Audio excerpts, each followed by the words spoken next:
विश्वं दर्पणदृश्यमाननगरी तुल्यनिजान्तर्गतं पश्यन्नात्मनि मायया बहिरिवोद्भूतं यथा निद्रया यः साक्षात् कुरुते प्रबोधसमये स्वात्मानमेवाद्वयं तस्मै श्रीगुरुमूर्तये नमः श्रीदक्षिणामूर्तये बीजस्यान्तरिवाङ्कुरो जगदिदं प्राङ्निर्विकल्पं पुनः मायाकल्पितदेशकालकलन वैचित्रचित्रीकृतं मायावीव विजृम्भयत्यपि महायोगीव यस्वेच्छया तस्मै श्रीगुरुमूर्तये नमः श्रीदक्षिणामूर्तये तस्मै श्रीगुरुमूर्तये नमः श्रीदक्षिणामूर्तये ॐ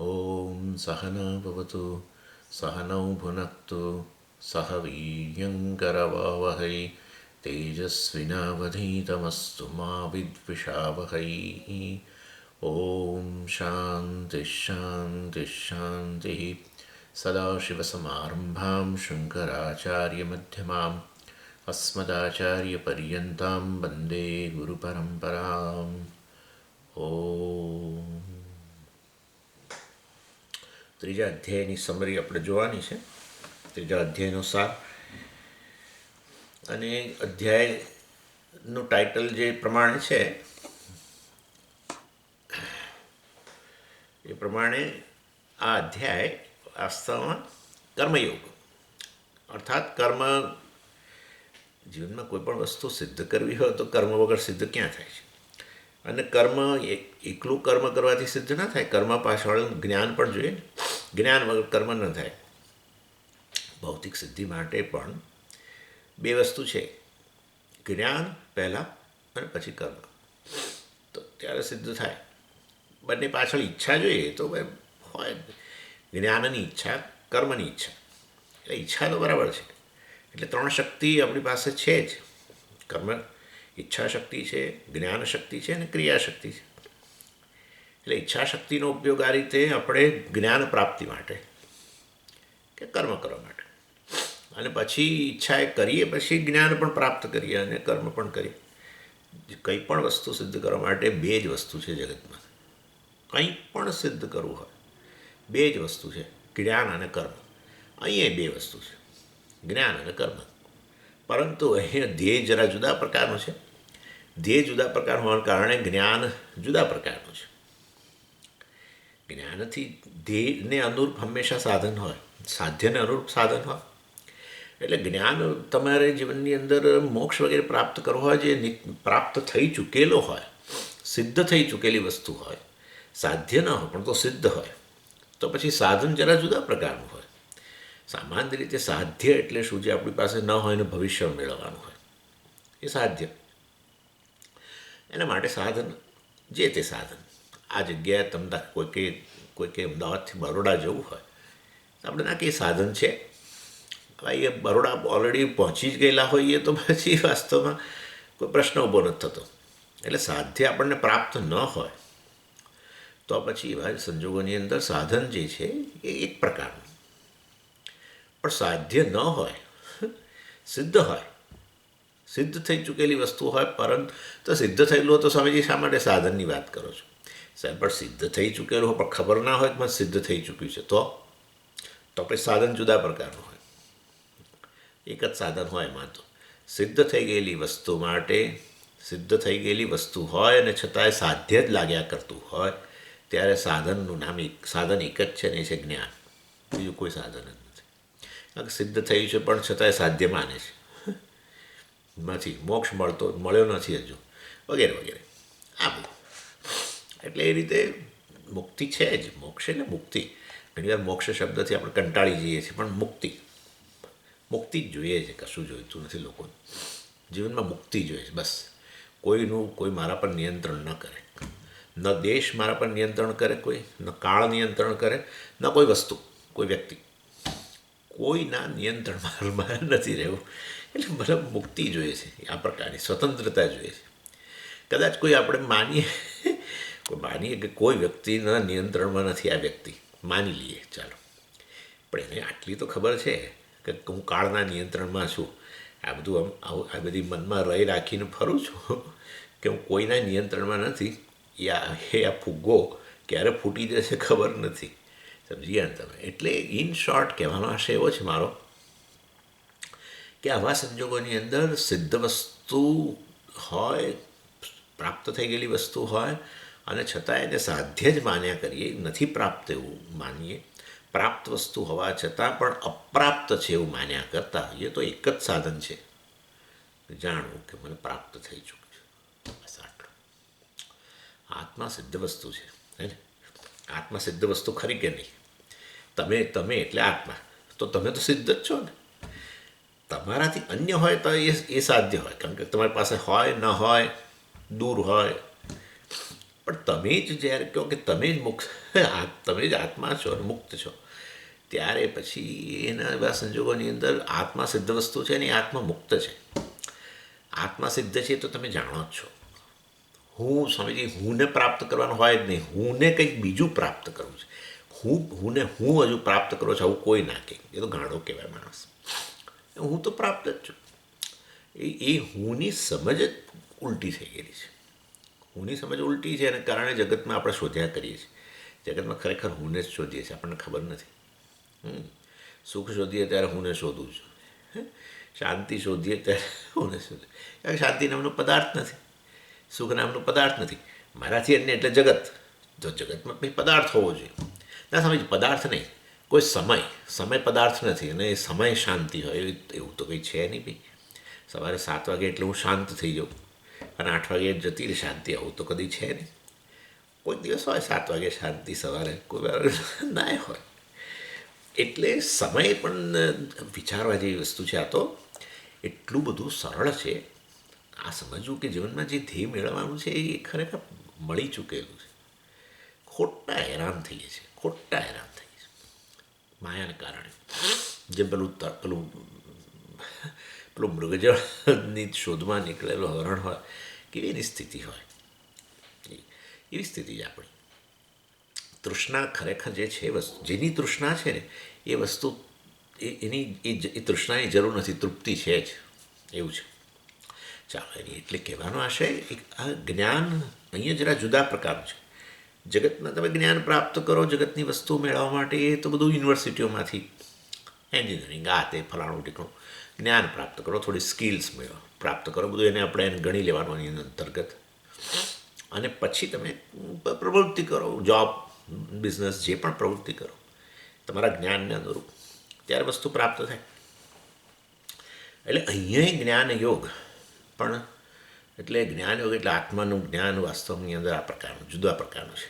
બીજા જગતના જ્ઞાન છે યુનિવર્સિટીમાંથી મેળવો, એ જ્ઞાન પ્રાપ્ત કરીને કર્મ કરો, પ્રવૃત્તિ કરો, ત્યારે સાધ્ય પ્રાપ્ત થાય.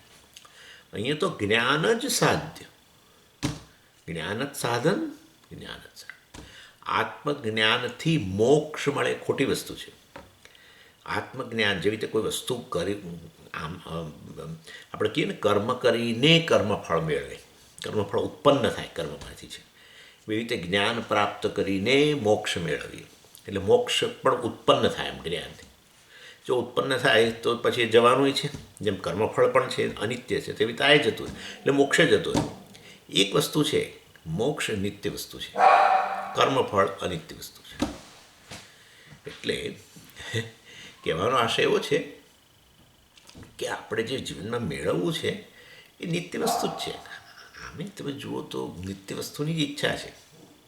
નિત્ય સુખ, નિત્ય શાંતિ, નિત્ય સલામતી, નિત્ય વસ્તુ જ જોઈએ છે. એટલે જ્યારે કહું સુખ, શાંતિ, સલામતી જોઈએ છે, પણ એ નિત્ય હંમેશ માટે જોઈએ છે. આજે પણ મને સુખ જોઈએ, કાલે જોઈએ, પ્રત્યેક ક્ષણે જોઈએ. શાંતિ પણ આજે હોવી જોઈએ, કાલે હોવી જોઈએ. સલામતી પણ આજે લાગવી જોઈએ, કાલે લાગવી જોઈએ, વર્ષ પછી લાગવી જોઈએ. ઇન શોર્ટ, વ્યક્તિ નિત્ય વસ્તુની શોધમાં છે. એટલે કર્મથી કર્મફળ મેળવીને પછી કર્મફળ તો અનિત્ય છે, એટલે વળી પાછું એની નિત્યની શોધ પૂરી નથી થતી, અને માટે ફર્યા જ કરે છે. એને એ એવી તલાશમાં છે કે કંઈક કર્મ કરું જેના કારણે મને એવું કર્મફળ મળે કે જે હંમેશ માટે મને સુખી કરી દે, હંમેશ માટે મને શાંતિ મારા જીવનમાં લાવે, હંમેશ માટે મને સલામત બનાવી દે. પણ એ તો કર્મફળ છે, કદી એ વસ્તુ પૂરી થવાની જ નથી. એ પોતે જ અનિત્ય છે. કર્મ પોતે જ મર્યાદિત છે, અનિત્ય છે. કર્મ તો તમે કરો, આજે કર્મ કર્યું, કર્મ પૂરું થઈ ગયું. કરતા એ અનિત્ય છે. કર્મ માટેના સાધનો બધા અનિત્ય છે. તો કર્મફળ કેવી રીતે તમને નિત્ય મળે? એટલે ફળ શબ્દનો, એટલે જ આ લોકોએ કહ્યું કે ભાઈ ફળ શબ્દનો અર્થ જ આ છે. એ તમે કોઈ પણ મેંગો એટલે આપણી કેરી કે ગમે તે કોઈ પણ ફળ અનિત્ય જ આપણે કહીએ છીએ, વાપરી કાઢો જલ્દી, ખરાબ થઈ જશે આ તો. ફલગુતયા લીયતે ઇતિ ફલમ. એટલે એટલા માટે કર્મમાંથી જે ઉત્પન્ન થાય એને કર્મફળ કહ્યું. જે ફળ જેમ અનિત્ય હોય, નશ્વર હોય, એવું જ છે. અને આપણો પોતાનો અનુભવ એ છે, કર્મમાંથી જે મેળવીએ છીએ એ વસ્તુ ટકતી નથી. અને વસ્તુ ટકી ગઈ કદાચ, કોઈક વસ્તુ છે થોડી ટકી, બધા નિત્ય તો નહીં પરંતુ ટકી લાંબો સમય માટે, તો આપણો રસ નથી રહેતો. એટલે વાસ્તવમાં કહેવાનો આશય એવો છે, જે વસ્તુ ઝંખીએ છે ને જીવનની અંદર, નિત્ય વસ્તુ એ ખરેખર કર્મનું ફળ છે જ નહીં. તો પછી કર્મનું ફળ ન હોય તો પછી શેનું ફળ છે? એટલે આપણે પછી કહેવા માટે કે જ્ઞાનનું ફળ છે. તમે નિત્ય વસ્તુ જે શોધો છો એ તમે જ છો. તમે પ્રાપ્ત જ છો, સિદ્ધ વસ્તુ છે. આત્મા સિદ્ધ વસ્તુ છે, હું સિદ્ધ વસ્તુ છું, ઓલરેડી સિદ્ધ જ છું ને. હજુ હું જ સમજીએ, હજુ હું જ એસ્ટાબ્લિશ નથી થયો. હું છું કે નહીં હજુ નક્કી નથી થયું. આવું બને નહીં. સામાન્ય માનસિક સ્થિતિ જેની સારી હોય આવું ન બોલે. હજુ હું જ સિદ્ધ નથી થયો સમજી, પછી બીજું તો સિદ્ધ કરવાનું ક્યારે? એટલે હું જે નિત્ય સિદ્ધ છે એ વિશે એની સમજ ખોટી ઉદ્ભન્ન થઈ ગઈ છે, માટે જગતમાં નિત્ય વસ્તુને શોધીએ છીએ. અર્થાત હું જે સલામતી શોધું છું એ હું જ છું. જગતમાં કોઈ આ સલામતી નથી. જગત તો કાળના અંતર કાલો જગત ભક્ષકા. એટલે જે વસ્તુ કાળના પંજામાં હોય એ કદી વાસ્તવની અંદર સલામતી કેવી રીતે આપે? કારણ કે એ પોતે જ સલામત છે અને મર્યાદિત હોય. સુખ એટલે શું? પૂર્ણતાનો ફૂલફિલમેન્ટ, બસ પૂર્ણતા. તે તો હોય જ નહીં, કારણ કે પ્રત્યેક વસ્તુ મર્યાદિત છે, દેશ કાળ બધી રીતે. અને શાંતિ જગતનો કોઈ પદાર્થનો ગુણ છે જ નહીં, જડ વસ્તુ. શાંતિ તો વાસ્તવની અંદર એ આત્માનો સ્વભાવ છે, સાયલન્સ વગેરે. એટલે આ રીતે સુખ શાંતિ સલામતી, જે નિત્ય સુખ શાંતિ વગેરે શોધીએ છીએ એ તો આત્મા જ છે. અને માટે આખું હવે સાધન બદલાઈ ગયું. મોક્ષ માટે, મોક્ષરૂપ ફળ પ્રાપ્ત કરવા માટે સાધન હવે કેવળ જ્ઞાન જ રહ્યું, આત્મજ્ઞાન. એટલે જગતના જ્ઞાન કરતાં જરા જુદા પ્રકારનું જ્ઞાન. પણ અને જગતના જ્ઞાન પ્રાપ્ત કરવા માટે જેમ પછી અધિકારીત્વ જોઈએ, મેનેજમેન્ટ ભણવું હોય તો અમુક અધિકારી, ક્વોન્ટમ ફિઝિક્સ ભણવું હોય તો બીજું, અર્થાત જે તે પ્રકારનું થોડું ક્વોલિફિકેશન. એટલા માટે લોકો ક્વોલિફાઈંગ ટેસ્ટ લેતા હોય છે કે ભાઈ અમે જે ભણાવીએ છીએ એના માટે તમે તૈયાર છો કે નહીં, એ પહેલાં પરીક્ષા લે. ક્વોલિફાઈંગ ટેસ્ટ બધી એન્ટ્રન્સ એક્ઝામો હોય છે. અને તમે એમને દાખલ થઈ જાઓ ગમે તે રીતે, પછી વસ્તુ તમે જુઓ છો કે ફળદાયી નથી બનતી. ગમે તેમ કરીને પાસ થઈ જાઓ તો પણ જે વિદ્યાશાખા હોય એ વિદ્યાશાખાનું વિદ્યા પ્રાપ્ત જ નથી હોતી. ડબ્બુ પૈસા ઢ. ઇન શોર્ટ, અધિકારી તો બનવું જ પડે. અધિકારી બનો અને અધિકારી પ્રાપ્ત કરવા માટે કર્મયોગ. એટલે આપણે જ્યારે કહીએ કે કર્મફળ અનિત્ય, પરંતુ કર્મ પાછળની ભાવના બદલી નાખો તો આ પ્રકારના જ્ઞાન આપણે જે વાત કરીએ છીએ એ જ્ઞાનના અધિકારી બની જાઓ. એટલે એ રીતે અહીંયા કર્મયોગ અને જ્ઞાનયોગ બે વસ્તુ જ છે. આખો વેદ ગણો કે ભગવદ્ ગીતાના વિષયો ગણો, બસ આ જ છે. એથી શ્રીમદ ભગવદ્ ગીતાસુ ઉપનિષત્સુ બ્રહ્મવિદ્યાયામ યોગશાસ્ત્રે. બ્રહ્મવિદ્યા અને યોગશાસ્ત્ર એટલે કર્મયોગ વગેરે, અને બીજું બ્રહ્મવિદ્યા, આત્મજ્ઞાન. અને એટલે ભગવાને બીજા અધ્યાયની અંદર બંનેની વાત કરી, જ્ઞાનયોગ અને કર્મયોગ. બીજો અધ્યાય જે છે એ આખી ભગવદ્ ગીતાનો સાર જ છે. પછી ભગવાને એ બે વસ્તુ જે સંક્ષેપમાં કહી એનો ત્રીજા અધ્યાયથી વિસ્તાર શરૂ કર્યો. ત્રીજા અધ્યાયમાં પહેલાં કર્મયોગની વાત કરી. અને અર્જુનનો પ્રશ્ન હતો, જે હું કહું છું હમણાં તમને. અને પછી ધીરે ધીરે જ્ઞાનની પણ પાછો વિસ્તાર કર્યો. અને વળી પાછી 18મા અધ્યાયમાં પાછું બંને કર્મયોગ અને જ્ઞાન એમનો ઉપસંહાર પણ કર્યો. એટલે બીજા અધ્યાયની અંદર ભગવાને જ્ઞાન યોગ ઉપર અર્થાત જ્ઞાન ઉપર વધારે ભાર આપ્યો અને જ્ઞાનીનું પણ વર્ણન કર્યું, જ્ઞાનીની પ્રશંસા પણ કરી. અને શરૂઆત જ ઇનફેક્ટ જ્ઞાન યોગનીથી જ કરી. 11મા શ્લોકથી 11 એમ કરીને પહેલાં ભગવાને જ્ઞાનની જ ચર્ચા કરી. એટલે એ દૃષ્ટિએ આમ જ્ઞાનયોગ પર ભાર જાણે વધારે આપ્યો એવું લાગે. અશોચ્યાનંદ શોચસ્થમ પ્રજ્ઞાવાદાંશ ભાષસે ગતાસુ ન ગતાસુંશ નાનુશોચંતી પંડિતા એમ કરીને જ્ઞાનની ચર્ચા કરી. જ્ઞાનની પ્રશંસા પણ કરી કે આ જ્ઞાન જેણે પ્રાપ્ત કર્યું છે એવો જ્ઞાની જે છે એની અંતકાળે પણ જો આ જ્ઞાન પ્રાપ્ત જ્ઞાનની જ આમ તો પ્રશંસા કહેવાય. એમ જ્ઞાનીની પ્રશંસા એમાં જ્ઞાનની જ પ્રશંસા છે. એટલે વાસ્તવમાં જ્ઞાનની છેલ્લા શ્લોકમાં પણ ભગવાને કહ્યું કે આ જ્ઞાન જો છેવટે અંતકાળે પણ પ્રાપ્ત કરી લે તો પણ વાસ્તવમાં એ વ્યક્તિ આ જન્મ મરણમાંથી મુક્ત થઈ જાય છે. ઈશા બ્રાહ્મી સ્થિતિ પાર્થ નૈનામ પ્રાપ્ય વિમોહી હતી સ્થિત્વા શ્યામ અંતકાલે અપી. અંતકાળે પણ સ્થિત્વા આ જ્ઞાન પ્રાપ્તમાં સ્થિરતા સ્થિતપ્રજ્ઞ બની જાય. બ્રહ્મ નિર્વાણ રુચ્યતી વગેરે વગેરે. એટલે ત્યાં કહ્યું કે મુક્તિ પ્રાપ્ત કરી લે છે.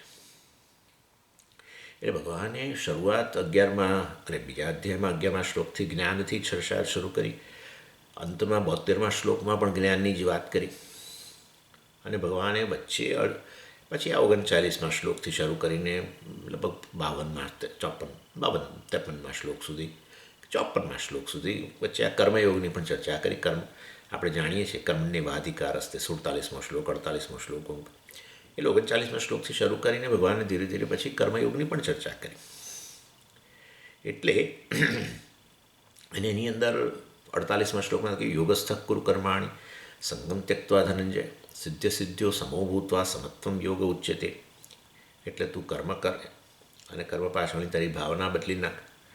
એટલે આ રીતે ભગવાને જ્ઞાનથી શરૂઆત કરી, જ્ઞાનથી સમાપ્તિ. એટલે જાણે એવું લાગે કે જ્ઞાન યોગ પર વધારે ભાર આપ્યો. કારણ કે જેનાથી તમે શરૂઆત કરો ને જે વસ્તુ છેવટે અંતમાં કહો એ વસ્તુ નેચરલી આપણે જાણીએ છીએ ઉપકર્મ ઉપસંહારો. એટલે એવું લાગે કે હા ભગવાનનું તાત્પર્ય જ્ઞાન પ્રાપ્ત કરવા માટે છે. અને એ વસ્તુ હકીકત જ છે. શોકનું મુખ્ય કારણ તો અજ્ઞાન જ છે. વ્યક્તિનું મૃત્યુ થશે, દ્રોણાચાર્યનું મૃત્યુ થશે, ભીષ્મનું મૃત્યુ થશે. કોઈનું મૃત્યુ થતું જ નથી. ભગવાને આવી તો શરૂઆત કરી. તું ખોટો શોક કરે છે, વાતો બધી ડાઈ કરે છે, પંડિતની વાત પંડિત જેવી વાતો કરે છે. પણ તને તારા પંડિતનું લક્ષણ એ છે કે શોક ના કરે, પણ તું તો શોક કરે છે અર્જુન. એટલે ખરેખર જ્ઞાન જ મહત્ત્વનું છે, એમાં કોઈ શંકા જ નથી. અને એટલે આ રીતે પરંતુ વચ્ચે પાછી કર્મયોગની વાત કરી અને અર્જુનને કહ્યું કે તું આ યુદ્ધ કર, આવી ભાવના સહિત યુદ્ધ કરવું જોઈએ. એટલે અર્જુન આમ થોડો ગૂંચવાયો. એટલે એણે આમ મતલબ કે એને એમ થયું કે પછી આ રીતે વાસ્તવમાં શોકમાંથી મુક્તિ માટે જ્ઞાન જ પ્રાપ્ત કરવાનું હોય પછી આ કર્મયોગની વાત કરવી અને પાછું મને કહેવું કે તું કર્મ કર. યોગસ્થ કુરુ કર્માણી, યોગમાં સ્થિત થઈને કર્મ કર્મ કર. અરે જ્ઞાન પ્રાપ્તમાં આટલું તમે જ્ઞાન વિશે બોલો છો. શોક થવાનું કારણ જ વાસ્તવમાં આત્મા વિશેનું અજ્ઞાન છે. તો પછી જ્ઞાન અને તમે જ્ઞાન યોગ પર ભાર આટલો બધો આપો છો, જ્ઞાનીનો પ્રશંસા કરી સ્થિત પ્રજ્ઞ વગેરેની, અને પાછા મને કહો છો યોગસ્થ કુરુ કર્માણ. બરાબર ને? કર્મ કર એટલે કર્મ કરો તો પછી આ જ્ઞાન પ્રાપ્ત, અર્થાત કર્મયોગ વગેરેની તો પછી જ્ઞાન યોગ આપોઆપ જ સેકન્ડરી થઈ ગયો, ગૌણ થઈ ગયો. તો પછી જ્ઞાનનું આટલું બધું વર્ણન કરવાની શું જરૂર છે? શોકનું કારણ તમે મને બતાવો છો. અશોચાનંદ શોચસ્તો કરીને કે તું ખોટો શોક કરે છે, ખરેખર શોકનું કંઈ કારણ જ નથી, કોઈનું મૃત્યુ થતું વગેરે વગેરે વગેરે, આત્માનું મૃત્યુ થતું નથી. એટલે અર્જુનની જગ્યાએ આપણે હોય તો આપણને શંકા જાય. એટલે આમ યોગ જ્ઞાન યોગની આટલો બધો ભાર આપીને જાણે ભગવાન કહી રહ્યા છે કે જ્ઞાન પ્રાપ્ત કર, અને બીજી બાજુ પાછા કહે છે કર્મ કર. એટલે ખરેખર જો જે વસ્તુ જે સાધનની અપેક્ષા ભગવાનને હોય કે અર્જુન આ સાધન અપનાવે, પણ તો એ સાધનની પ્રશંસા કરવી જોઈએ. જો કર્મ યોગસ્થ કુરુ કર્માણી કર્મ કર યોગમાં સ્થિત થઈને એ જો હોય તો પછી કર્મયોગની પ્રશંસા કરવી જોઈતી હતી. જ્ઞાનની આટલી બધી પ્રશંસા, જ્ઞાનીની પ્રશંસા એટલે છેવટે જ્ઞાનની જ પ્રશંસા છે. એટલે આવું કરવા આ કઈ રીતનું આ વસ્તુ તો વ્યામિશ્રેણી, એટલે પછી આ પ્રશ્ન ઊભો થયો છે. જે સાધન અર્જુન અપનાવે એની ભગવાનની ઈચ્છા હોય કે આ સાધન અપનાવે, કર્મયોગ કે જ્ઞાન, જે સાધન બેમાંથી અપનાવવાની ઈચ્છા ભગવાનને હોય કે આ અર્જુન અપનાવે, તો ભગવાન એના પર ભાર આપે, એની પ્રશંસા કરે. તો આ તો જ્ઞાનની પ્રશંસા કરી તો બરાબર, ચાલો, એટલે મતલબ મારે જ્ઞાન પ્રાપ્ત કરવું છે, તો પછી આ યુદ્ધ મેદાન છોડીને જવાની જરૂર છે. અત્યારે હવે અહીંયા યુદ્ધ કરવાની ક્યાં જરૂર છે? જઈને ઋષિકેશમાં બેસીને શાંતિથી ભણવાની જરૂર છે. કુરુક્ષેત્રથી ઋષિકેશ જતા રહેવું જોઈએ. પણ એવું ન કરે. ન કર્મયોગ કુરુ કર્માણી કર, તો પછી કર્મયોગની પ્રશંસા કરવી જોઈતી હતી તમારે.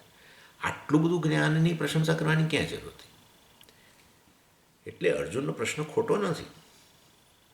અને એટલે આ રીતે વાસ્તવની અંદર આ શેના જેવું છે ખબર છે? ઘણીવાર કોઈ આ લોકો બધી જાહેરાતો આવતી હોય છે, જાહેરાતોની અંદર જે વસ્તુની જાહેરાત, જે વસ્તુના વેચાણની એ લોકોને અપેક્ષા હોય એની જાહેરાત કરે, અને એમાં શું કરે? એની પ્રશંસા કરે કે આ વસ્તુ બહુ સરસ છે, આમ છે, તેમ છે, ફલાણું ઢીકણું જે પણ હોય, અને એની પ્રશંસા એની કરે, અને અપેક્ષા બીજી વસ્તુની વેચવાની રાખે. તો આ કઈ રીતે હોય? જેની તમે પ્રશંસા કરો એ વસ્તુ વધુ વેચાય એની જ ઈચ્છા. એટલે આ એના જેવું છે. જ્ઞાન યોગની પ્રશંસા કરવી અને અર્જુનને કહેવું કે તું કર્મ કર, આ તો કઈ રીતે? અને એવી જ અપેક્ષા હોય તો પછી કર્મયોગની પ્રશંસા કરો. શા માટે જ્ઞાનની આટલી બધી પ્રશંસા કરો? કેટલું બધું ભગવાને કહ્યું જ્ઞાન વિશે તો.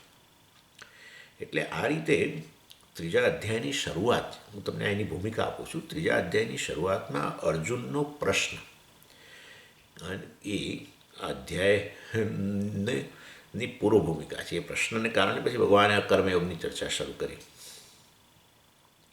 અને એમાં 1 થી 7 શ્લોક જે છે એની અંદર અર્જુનનો પહેલો તો પ્રશ્ન બે શ્લોકોમાં તો કે ભાઈ કઈ વસ્તુ ભગવાન મને તમે બેમાંથી એક કહો, કયું શ્રેષ્ઠ છે, હું અપનાવીશ.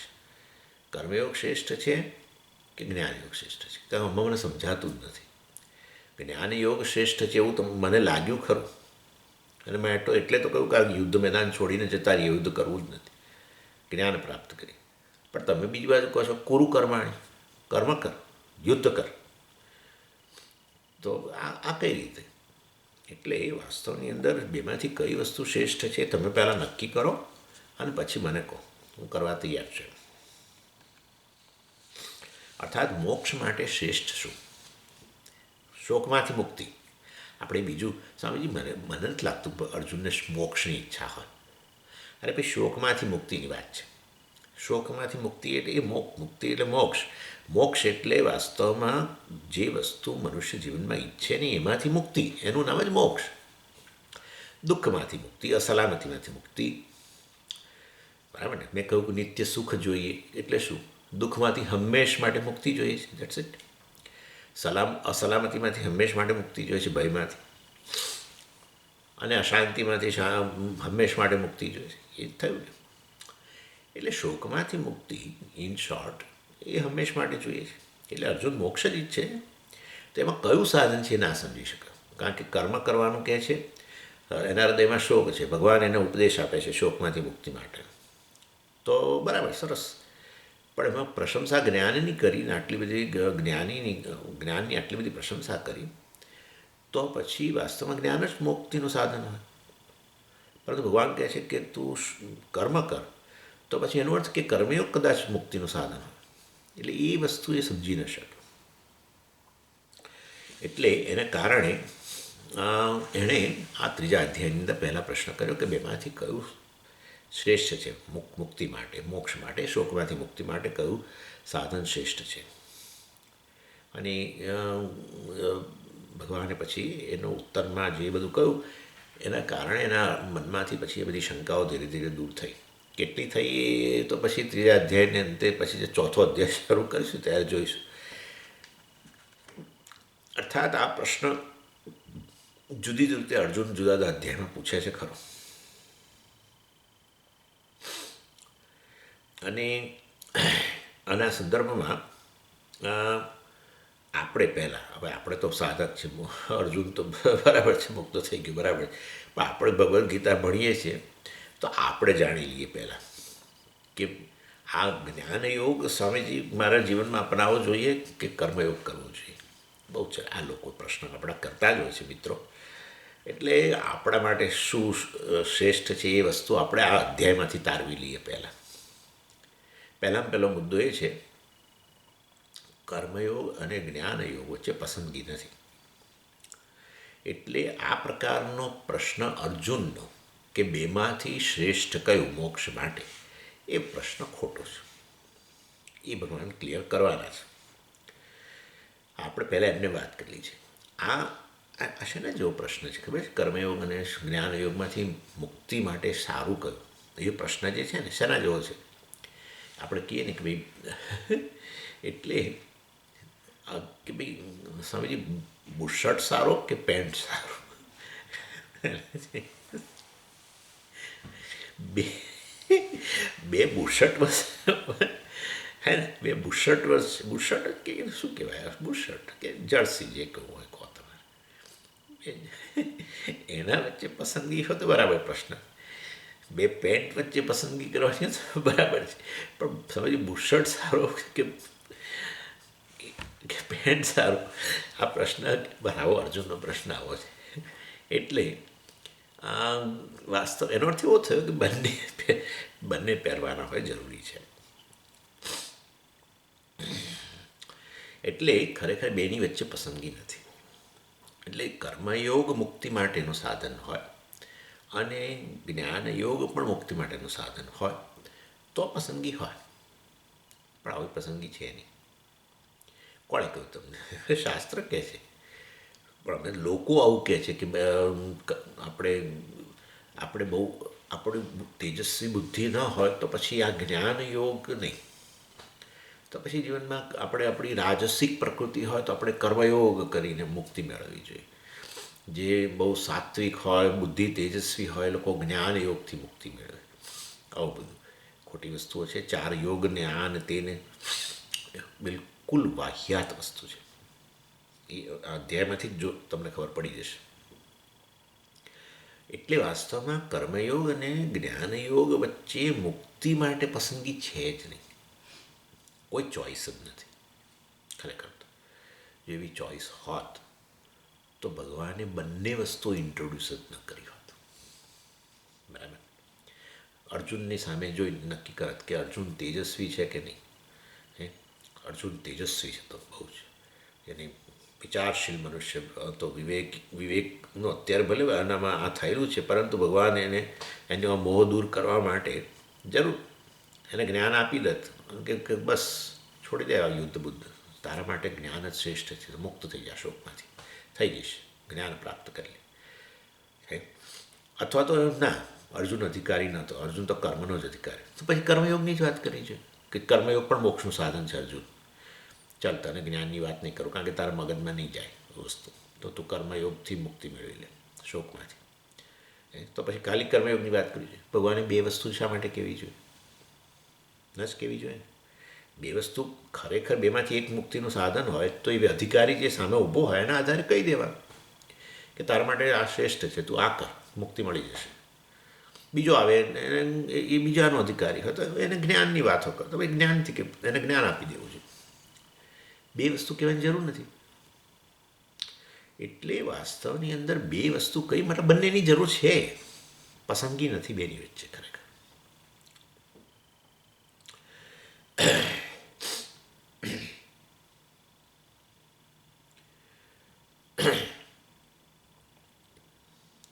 એટલે જીવનમાં આપણે મુક્તિ ઈચ્છીએ છીએ, બધા ઈચ્છે છે, પણ આપણે જેને મુક્તિ કહીએ છીએ ત્યાં એ વાસ્તવમાં એ મોક્ષ જીવનનું ધ્યેય હોય તો આ બંને વસ્તુમાં વચ્ચે કોઈ પસંદગી નથી.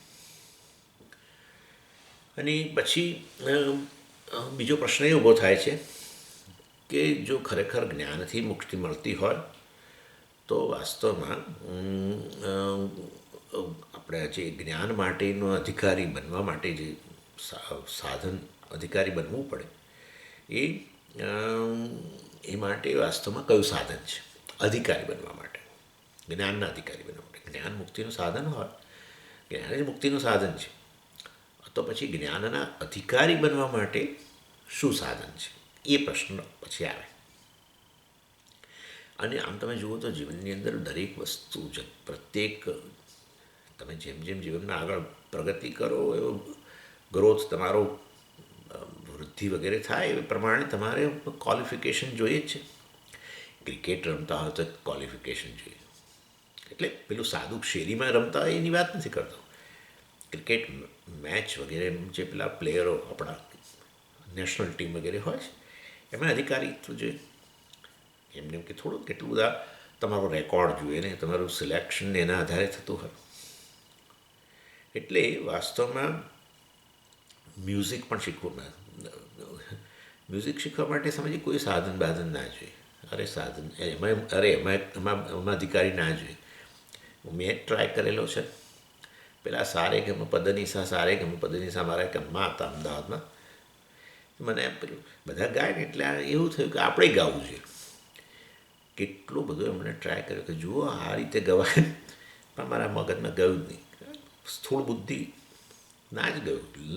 એટલે અને બીજું મારી સાથે એક બીજા હતા બેન, ફટ કરતાં એ સમજી ગયા કે હા આ પ્રકારનો ટ્યુન મતલબ કે આ પેલી એની શ્રુતિ આ છે, તરત પકડી લીધું એમને.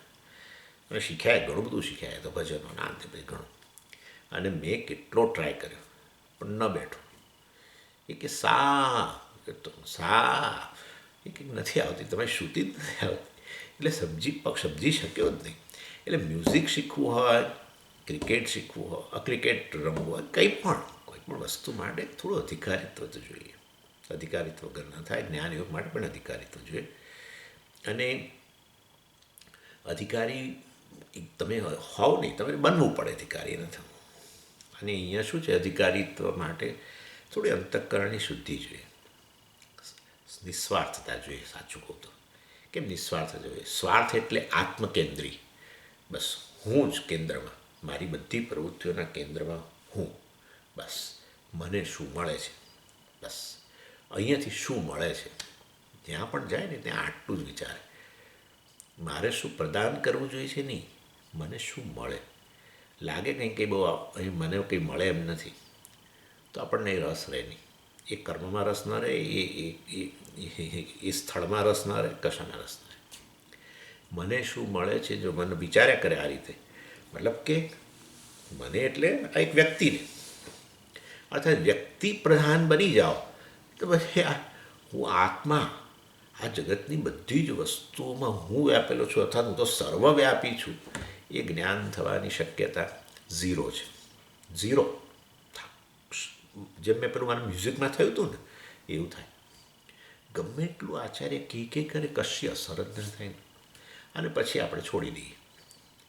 તો ઘણા લોકો એટલા બધા સ્થૂળ હોય કે પહેલાં ક્લાસમાં જ એમને કંટાળો આવે, આ શું બોલે છે આ બધું.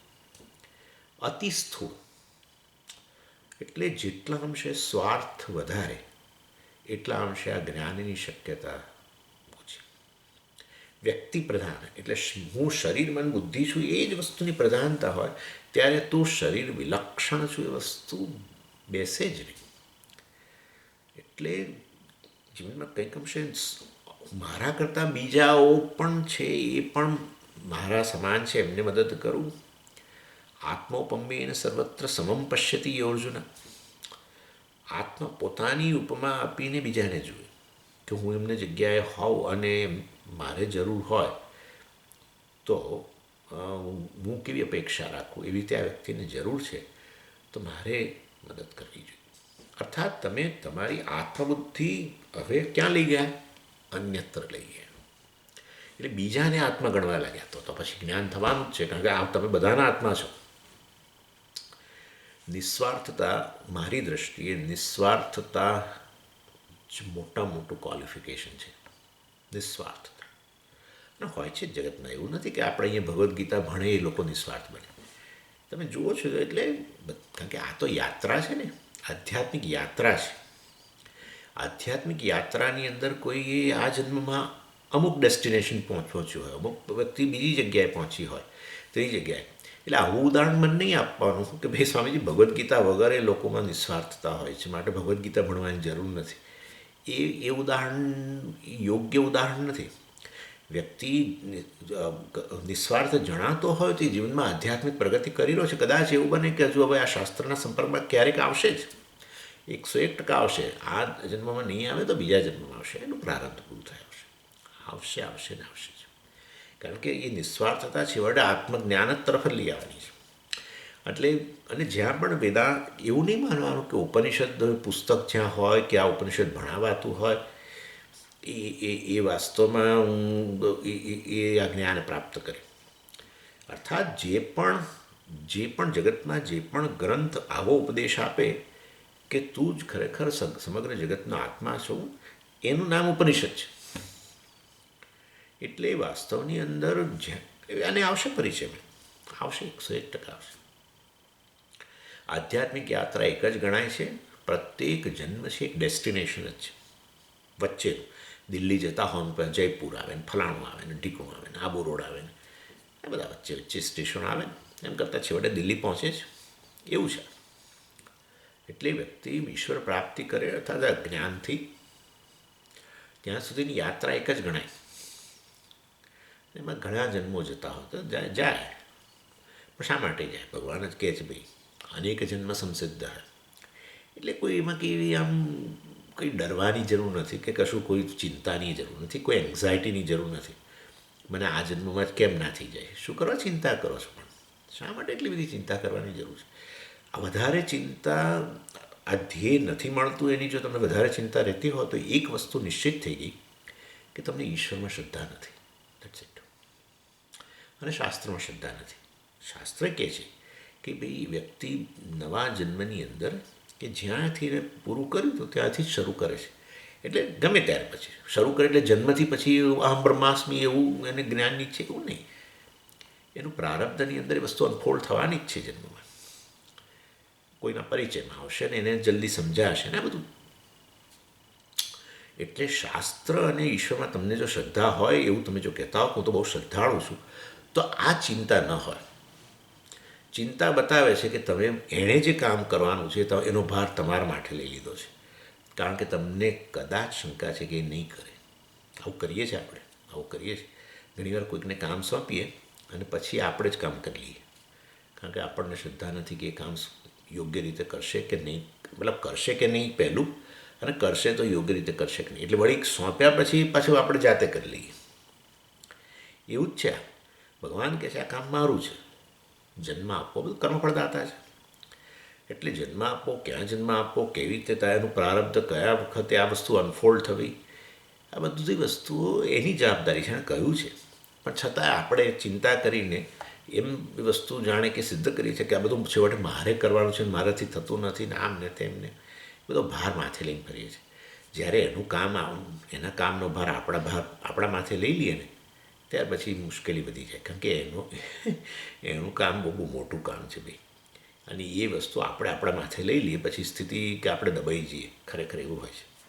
આમાં આપણે નવા જ આ જન્મમાં નથી મળ્યું એ વસ્તુ નથી મળે. કારણ કે ખરેખર સાચું કહું તો એવું માનવાની જરૂર નથી. પ્રત્યેક ક્લાસ, આ વસ્તુ હમણાં મેં કંઈ કોઈક જગ્યાએ કે પ્રત્યેક ક્લાસની અંદર તમારામાં પરિવર્તન આવી જ રહ્યું છે. કારણ કે એક અનુભવ છે.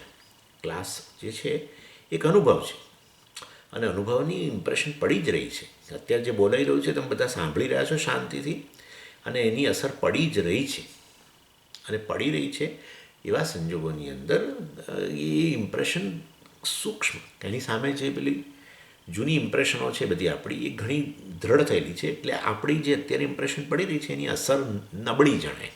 એટલે આપણને થાય કશો ફેર જ નથી પડતો. એવું નથી હોતું. એ 5-10 વર્ષે તમે જોઈ શકો કે ઘણો ફેર પડી ગયો છે. ઘણી બધી વસ્તુઓ છૂટી ગઈ છે ને બધું આ ને તે, અને ઘણી વસ્તુની આમાં બધી વસ્તુઓની સ્પષ્ટતા પણ આવી છે. એટલે આવી બધી આ પ્રકારની શ્રદ્ધા સહિત જ આગળ વધવું જોઈએ આપણે. એનીવે એટલે આ જ્ઞાન યોગ છે, મતલબ જ્ઞાન યોગના અધિકારી બનવા માટે ખરેખર શેની અપેક્ષા છે, અને આપણે અહીંયા કર્મયોગ જે છે એને એ જ્ઞાન યોગના અધિકારી બનવા માટેના સાધન રૂપે કહીએ છીએ. અને એ દૃષ્ટિએ જ્ઞાનયોગ અને કર્મયોગ વચ્ચે મુક્તિ માટે કોઈ વિકલ્પ નથી. કર્મયોગ એક પ્રકારે તમને મદદ કરે છે મોક્ષમાં, જ્ઞાન પ્રાપ્તિના અધિકારી બનવા દ્વારા તમને મદદ કરે છે, બનાવવામાં એનો ફાળો છે. અને પછી જ્ઞાન યોગનો ફાળો સીધી મુક્તિ અપાવવામાં છે. એટલે જ્ઞાનથી મુક્તિ મળે વાત બરાબર છે, પરંતુ એ જ્ઞાનના અધિકારી બનવા માટે પાછું કયું સાધન જોઈએ ત્યારે પાછી કર્મયોગની જ વાત લાવવી પડે છે. અને માટે એ રીતે જ્ઞાનયોગ અને કર્મયોગ બંનેની જરૂર છે.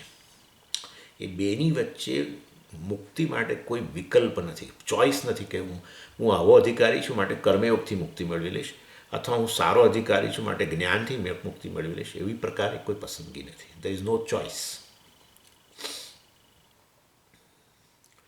એટલે જ્યારે આવું કે જ્ઞાનથી જ મુક્તિ મળે ત્યારે આપણને થાય પછી કર્મયોગની જરૂર શું છે. કર્મયોગની જરૂર એ જ્ઞાનના અધિકારી બનવા માટે છે. એટલે એસેન્સ આટલો થઈ ગયો ને. કર્મયોગ જીવનમાં અપનાવો, કર્મ તો કરવાના જ છો, મનુષ્ય છો, પસંદગી છે.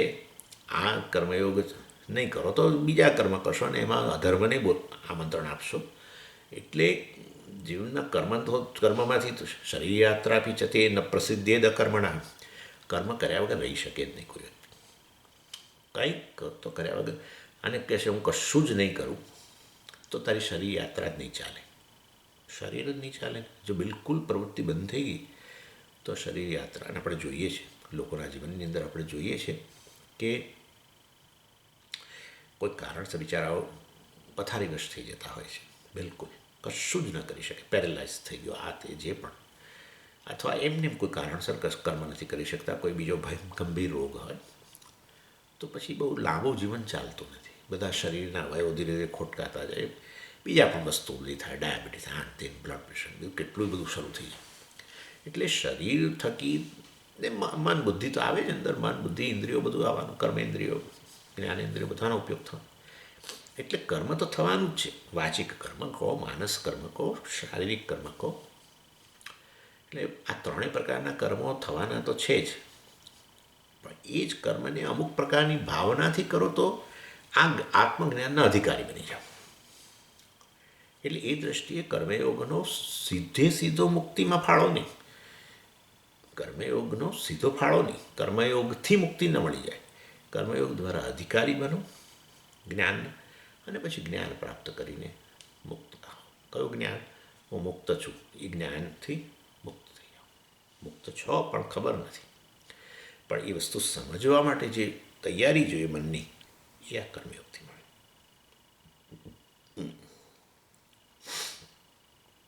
પણ સમય બી એવું હોય તો પહેલાં અમને બીજી વાત, પહેલાં આપેલો પ્રશ્નનો જવાબ આપો. શું? એટલે કે ભાઈ ખરેખર આ બીજા બધા યોગની વાત કરવામાં આવી છે એનું શું? કર્મયોગ અને જ્ઞાનયોગ તો છે, પરંતુ બીજા યોગની વાત કરવામાં આવી છે ને. કેટલા બધા યોગ છે, અષ્ટાંગ યોગ છે ને, શિવયોગ છે ને, ફલાણા યોગ છે, કેટલા બધા યોગ ચાલે છે અત્યારે. અષ્ટાંગ એટલે આપણો પતંજલિવાળો યોગ, બીજા કેટલા યોગ છે, તે બધાનું શું? એ બધા યોગ કર્મયોગમાં ગણી લેવાના. જપ કર્મયોગ, પૂજા કર્મયોગ, તીર્થયાત્રા કર્મયોગ, જે ગણો તે. જેમના ધર્મનું પાલન કરવું, મૂલ્યોનું પાલન કરવું, કર્મયોગ. બધું એ જોઈશું આપણે. કર્મયોગનો એક જ ભાગ આ ધર્મ વગેરે છે. જોઈશું કર્મયોગને ભગવાન 4 રીતે અહીંયા કહે છે, એ વાત કરવાનો છે. એટલે બેમાંથી કયો સારો, એ અર્જુનનો પ્રશ્ન. હવે તમે સમજી ગયા, એ ખોટો પ્રશ્ન છે. અર્જુન બરાબર સમજ્યું નથી.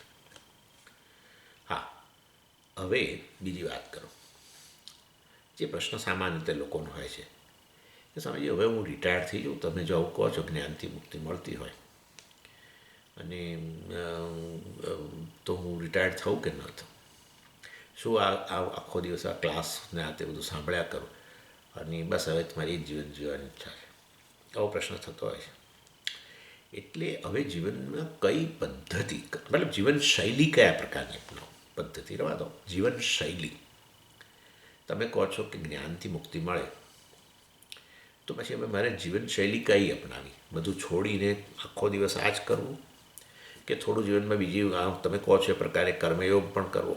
પ્રવૃત્તિ મતલબ કર્મ એટલે પ્રવૃત્તિ, એટલે પ્રવૃત્તિ કરું કે નિવૃત્ત થઈ જવું? હવે આ બીજો પ્રશ્ન આવે છે. કર્મયોગ તો હોવો જ જોઈએ, અર્થાત કર્મ કરતા હોય એની પાછળની યોગ્ય ભાવના હોવી, એ તો બરાબર છે, એને કર્મયોગ કહેવાય. પણ હું તો એમ કહું છું સ્વામીજી, હવે કર્મની મને જરૂર નથી બહુ જાજી.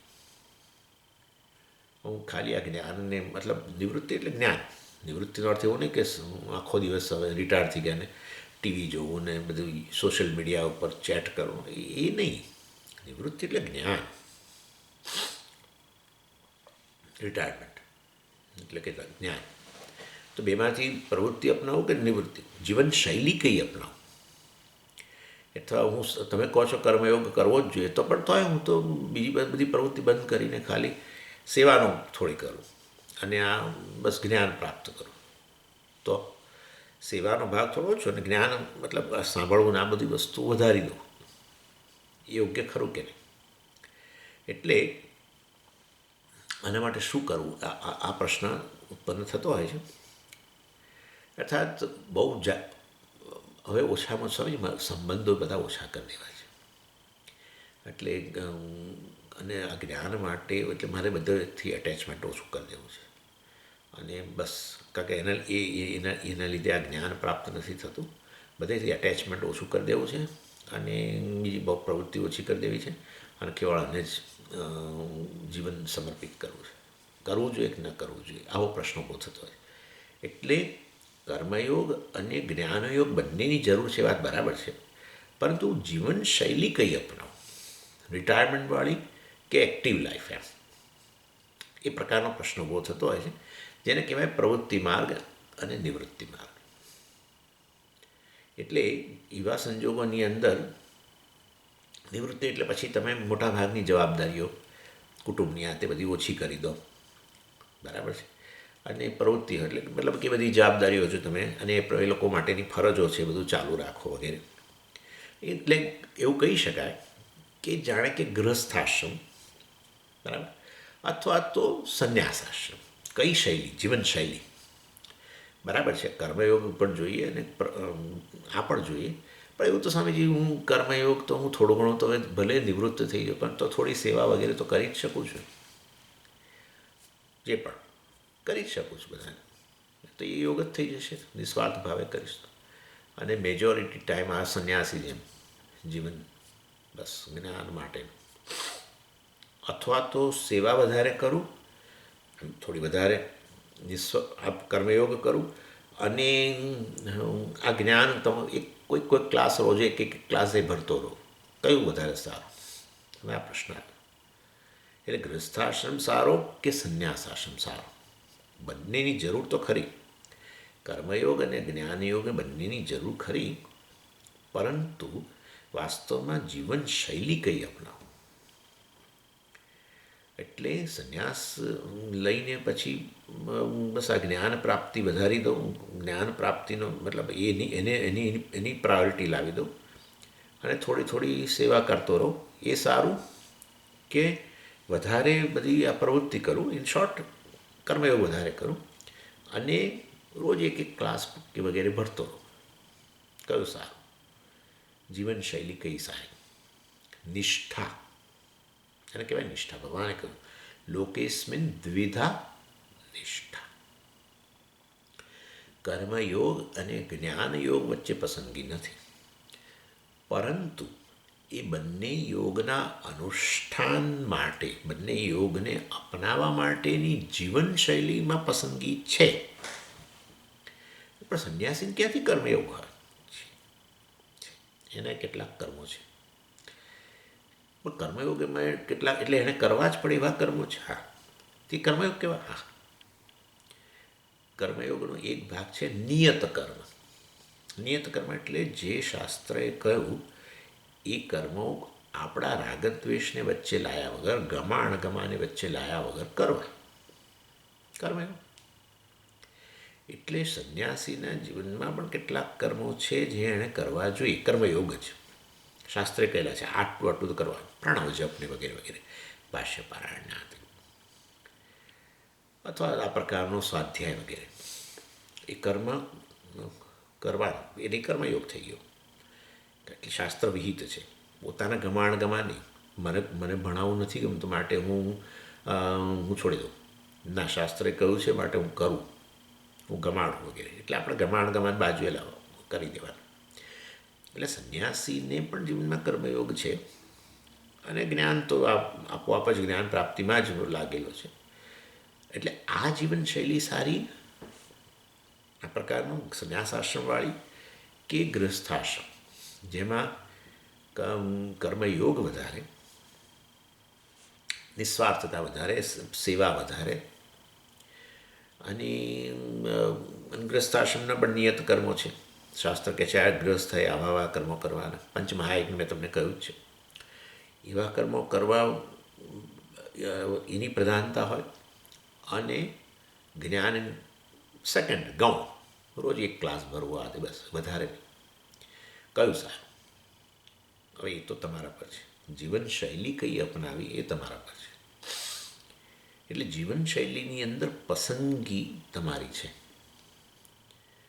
પરંતુ કર્મયોગ અને જ્ઞાનયોગ વચ્ચે પસંદગી નથી. ગમે તે જીવનશૈલી અપનાવશો, ગૃહસ્થ હશો તો પણ બંને જરૂરી છે.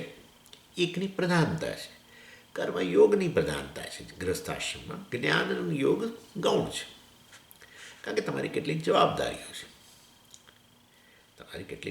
છે, ગૃહસ્થ તરીકેની કેટલીક ફરજો છે, અને માટે એ ફરજોને પૂરી કરવાની છે, ને સારી રીતે પૂરી કરવાની છે. ઢસરડો નહીં. ઢસરડો હતો ક્યાંક કર્મયોગ નથી.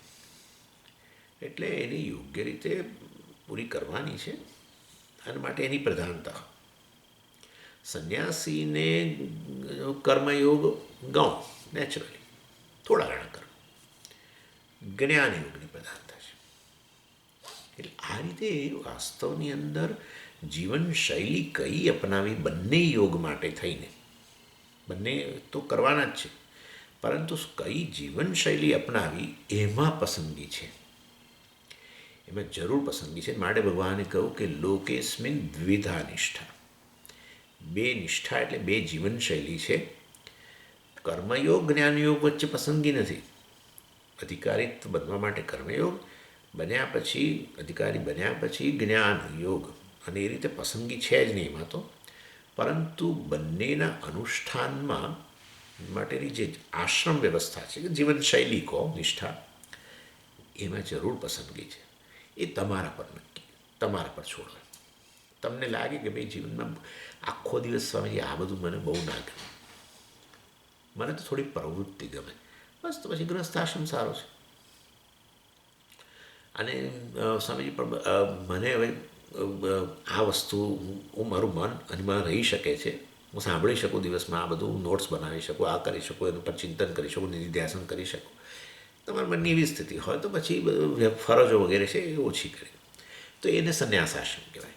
સંન્યાસ આશ્રમમાં આવું આ પહેરવું એવું કંઈ જરૂરી નથી.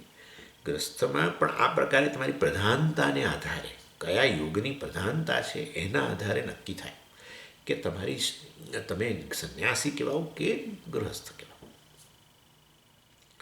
એટલે આ રીતે ભગવાને કહ્યું કે એ લાઈફસ્ટાઈલ, જીવનશૈલી જે છે એ વાસ્તવની અંદર એમાં જરૂર પસંદગી રહેલી છે, અને એ વ્યક્તિએ પોતે નક્કી કરવાનું છે પોતાના મનની સ્થિતિને આધારે.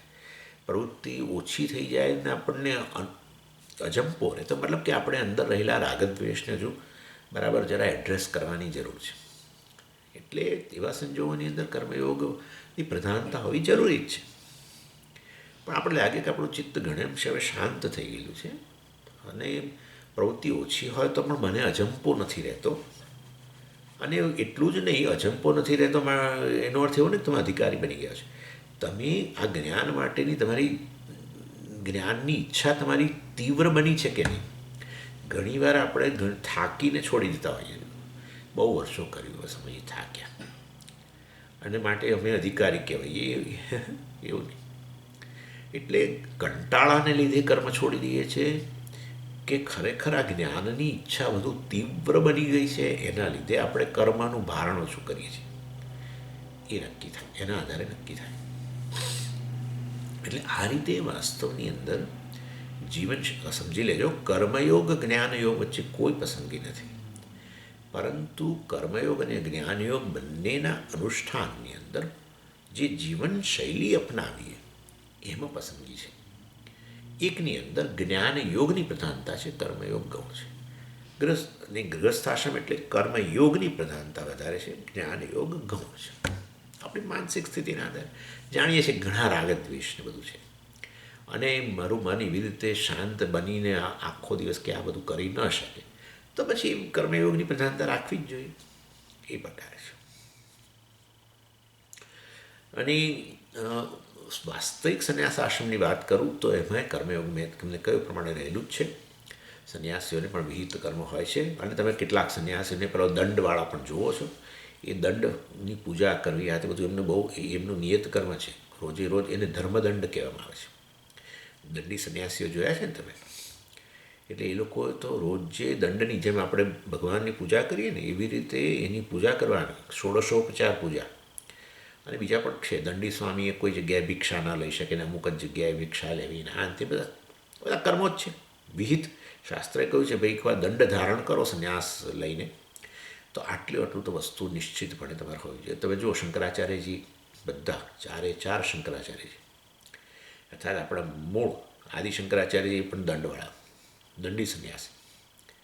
બે પ્રકારનો છે, એને હંસી સંન્યાસી કહેવામાં આવતા છે. આ જેમની પાસે ન હોય, જે મારી પાસે નથી, એ પરમહંસ કહેવાતા હોય છે. એ લોકો દંડ ધારણ નથી કરતા, પણ તો આચાર્યએ દંડ ધારણ કર્યો ને પછીના જે શંકરાચાર્ય છે બધા પણ, એટલે અત્યારના વર્તમાન શંકરાચાર્ય તમે જોશો તો બધા લોકો દંડ ધારણ કરે છે, અને એ દંડની પૂજા કરવાનું વિહિત છે શાસ્ત્ર.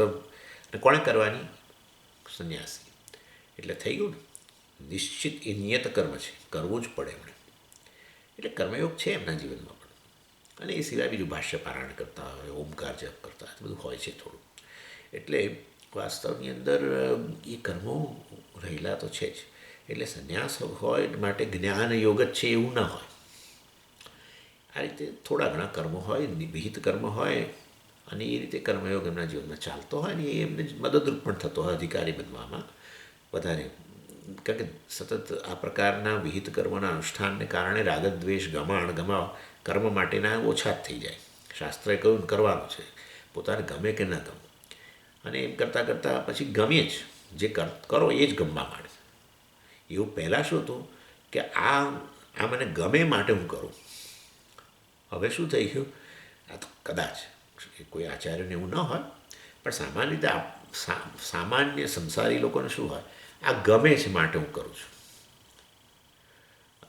ખરેખર તો શું હોવું જોઈએ, આ કરું છું ને એ મને ગમે છે, આ જુદી વસ્તુ થઈ ગઈ. આ કરું છું અને મને ગમે છે. આ ગમે છે માટે કરું છું, સંસાર ચાલુ રહ્યો, કારણ કે તમારા ગમાને તમે પૂર્તિ કરો છો. પણ જે કરું છું એ મને ગમે છે, ત્યારે પછી વાસ્તવમાં ખરેખર રાગદ્વેષ તમારા જે હતા પહેલાં શું હતું કે આ નહીં ગમે મને, આ કરવું નહીં ગમે, ના આ કરું છું ને મને ગમે છે, એ સ્થિતિ આવી જ જાય. તમે કોઈ પણ કર્મ કરતા રહો ને ગમાણ બાજુએ રાખીને પછી જે કરો એ તમે ગમવા જ માંડે.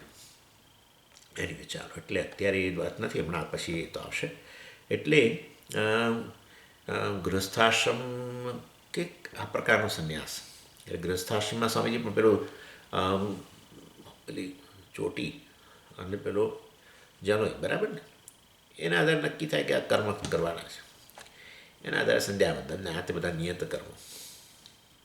સંન્યાસની અંદર તમે જુઓ તો એ કાઢી નાખે, એ નદીમાં પધરાવી દેવાની, એને ચોટી હોય તો એ સંન્યાસ જે આપતા હોય ગુરુ, એ જ એમની ચોટી કાપી નાખ્યા.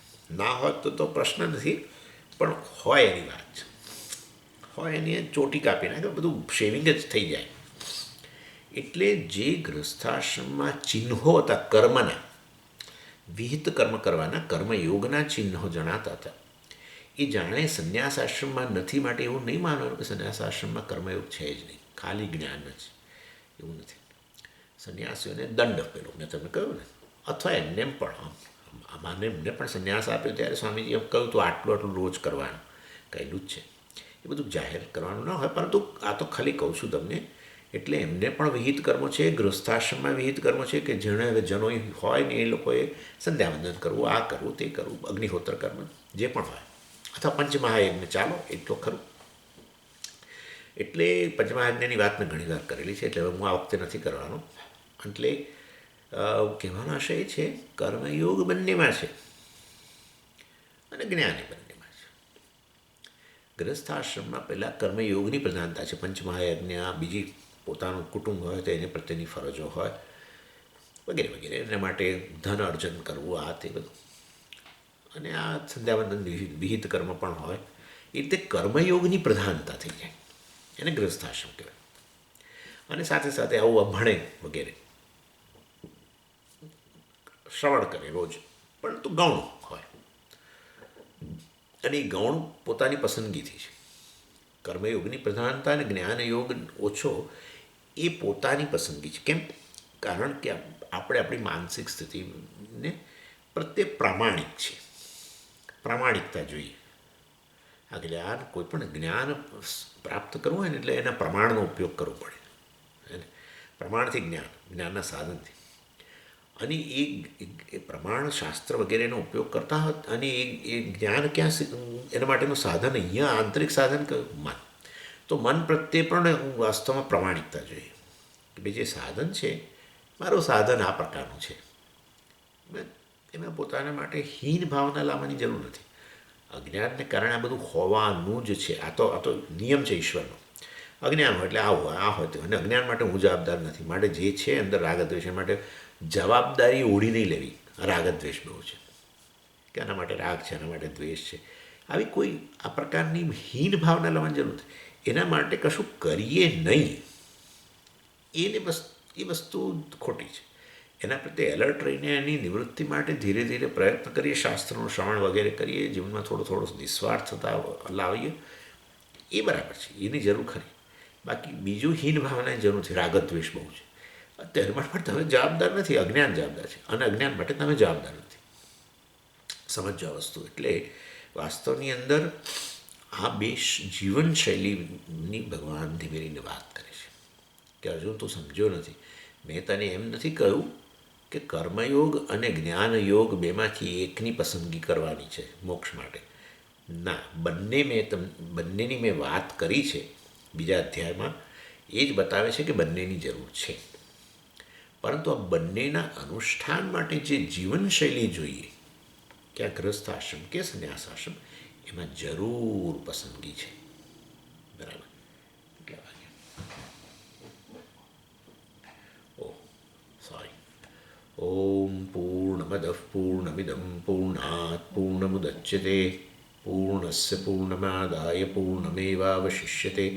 ઓમ શાંતિ શાંતિ શાંતિ.